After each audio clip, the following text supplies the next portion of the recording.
తెలంగాణలో విద్యుత్ రంగం విషయంలో రేవంత్ రెడ్డి ప్రభుత్వం అనుసరిస్తున్న విధానాలను కూడా కిషన్ రెడ్డి తప్పుబట్టారు.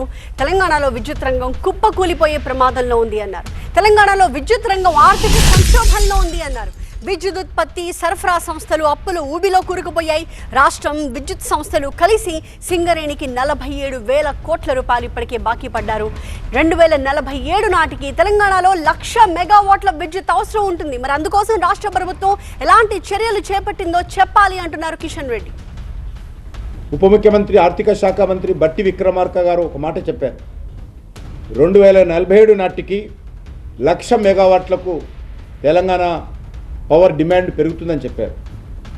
పెరుగుతున్నటువంటి డిమాండ్కి అనుకూలంగా రాష్ట్రంలో విద్యుత్ సరఫరా మరి చేయడం కోసము కావలసినటువంటి ఇన్ఫ్రాస్ట్రక్చర్ మౌలిక వస్తువులు, అది పవర్ జనరేషన్ కానీ పవరు మరి ట్రాన్స్ఫార్మ్ చేయడానికి కావాల్సినటువంటి నెట్వర్క్ కానీ ఈరోజు ఆ స్థాయిలో లేదనే విషయము ఈ సందర్భంగా మనం చేస్తున్నాం.